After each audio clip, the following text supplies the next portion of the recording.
Forget whatever plans you have this weekend because you're staying at home and playing on SpinQuest. And there's never been a better time to sign up than right now. New users get $30 coin packs for just $10.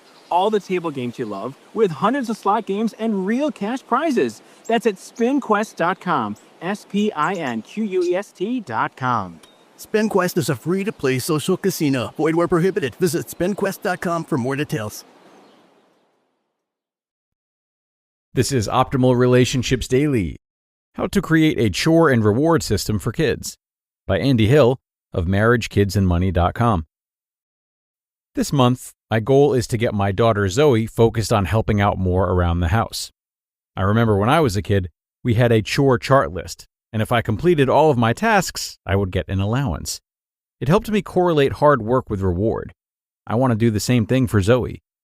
Now, she's only 5 years old, so I can't exactly get her to shovel the walkway or cut the grass quite yet. But there are a lot of other age-appropriate activities for her. Nicole and I want Zoe to do certain chores around the house because she's just a member of the family, and that's what you do. And there are other chores where she'll receive money. Some of these family chores include brushing her teeth, getting dressed with minimal help, making her bed with our help, and setting the table before dinner and clearing the dishes afterward. Those are all things Zoe will do as part of the family. We talked about some good money chores for a 5-year-old. Our goal was to choose money chores that were simple enough for Zoe to do by herself or with minimal supervision, chores that were actually helpful for us, and also chores that were not overwhelming for her each week. We determined that 3 activities per week would be enough for Zoe. Here are the 3 money chores that we chose. Number 1, Zoe will help us with the laundry by matching socks and putting away her clothes in drawers after they're folded. Number 2, we have a small vacuum that Zoe will run in our kitchen once a week. Our kids get more food on the floor than they get in their mouths, so this quick cleanup will help us out by having a nicer looking kitchen. And 3, once the dishwasher is finished with its cycle, we'll have Zoe put away the silverware once per week.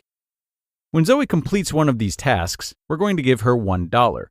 If she completes all 3 money tasks, she'll get $3 per week, $12 per month, $150 per year. That's some good money for a 5-year-old. Spend, save, and give jars. We've developed 3 jars for Zoe a year or so ago. 1 jar is labeled save, 1 is labeled spend, and 1 is labeled give. We haven't been very disciplined about a system for these jars until this month. But our month-long MKM challenge will force me to focus on making her chores and the use of these jars habit this month. Going forward, we're going to have Zoe put $1 in each jar per week. The save jar is focused on bigger ticket items that she wants to buy. For example, she wants to buy Moana on DVD so she can watch it at home 1,000 times. The spend jar will serve as her quick purchase jar. If she wants to buy something at the dollar store or at the local convenience store, like candy, stickers, puzzles, or tiny toys, she can use her money from the spend jar. And the give jar will hold her savings for moments that she wants to give a gift to family, charity, or someone in need. I'm excited to get the challenge going this month. I think it'll help Zoe feel like a contributing family member. It'll get her in a helpful habit at a young age, and her money chores will help her buy some things that she's excited about too. Age-appropriate chores. If you're interested in joining me for the MKM challenge this month, here are some sample chores by age that can get you started. 3 to 5 years old. Family chores. Putting away their dirty clothes in the hamper. Making the bed with help. Setting the dinner table with help. Money chores. Wiping counters, matching socks for laundry, and putting away silverware. 6 to 10 years old. Family chores.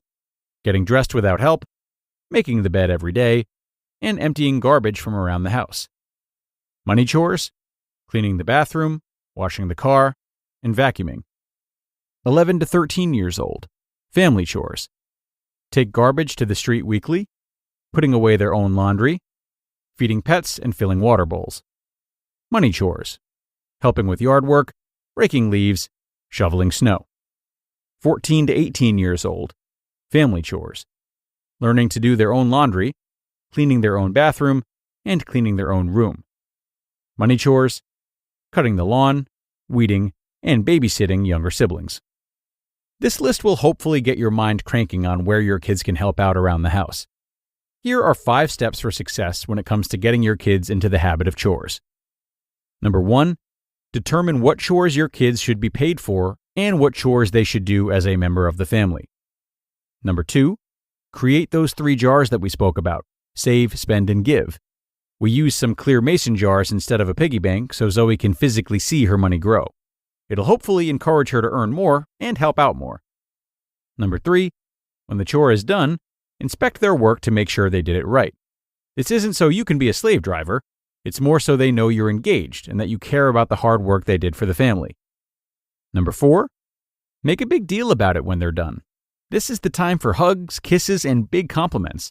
I feel like Zoe has enjoyed doing her chores in the past more for my accolades than for the dollars she gets. And number 5, help your child spend, save, and give responsibly. Take them to the store, encourage them to pay at the counter with their own money so they can see how the process works. If they save up a bunch of money for something big, meet them in the middle if you want. For example, if your kid saves up 50% of the money for a new video game or an Amazon Fire tablet, match the other 50% if you can. Lastly, help them understand the importance of giving.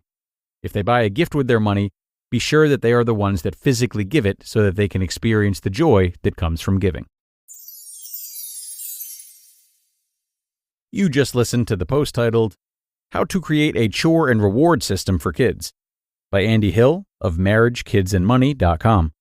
The new year means new health goals, not just for your body, but for your finances too. But did you know financial health is directly related to identity protection? You need LifeLock because your personal info is in endless places that are outside of your control. It only takes one mistake, and not even your mistake, to expose you to identity theft and lost funds. LifeLock monitors hundreds of millions of data points per second and alerts you to threats you could miss on your own. If your identity is stolen, LifeLock's US-based restoration specialist will fix it, backed by the $1 Million Protection Package. In fact, restoration is guaranteed or your subscription money back. Don't face drained accounts, fraudulent loans, or other financial losses from identity theft alone. Resolve to make identity, health, and wealth part of your New Year's goals with LifeLock. Visit lifelock.com/iHeart and save up to 40% your first year. That's 40% off at lifelock.com/iHeart. Terms apply. Forget whatever plans you have this weekend because you're staying at home and playing on SpinQuest. And there's never been a better time to sign up than right now. New users get $30 coin packs for just $10. All the table games you love, with hundreds of slot games and real cash prizes. That's at spinquest.com. SPINQUEST.com. SpinQuest is a free-to-play social casino. Void where prohibited. Visit spinquest.com for more details. And thanks so much to Andy for this post. Definitely a great way of holding kids accountable and teaching them basics about money and contribution. And to get them more involved, you might also want to think about giving them chances to choose their chores, as well as maybe how much they feel they deserve to earn for them, which can be a slippery slope. But if they're old enough, this can definitely get them more involved and incentivize them. It can help them learn more about their interests, about their strengths, how to negotiate, and how to just work as part of a unit, rather than just for themselves. So, within this system, there sure is a lot of opportunity for growth and life lessons. You might also want to consider getting time limits involved, something like that, slowly but surely introducing work life. And of course, talking them through this in an age-appropriate way all throughout. So, an amazing foundation provided by Andy with even more ways to expand. Think on that, parents. Teachers, too, could likely benefit from this post. Wishing you all luck as you try to implement it. We're going to get going now, everyone, but enjoy your Friday if you're listening in real time. Thank you for coming as always, and I'll talk to you again tomorrow, where your optimal life awaits.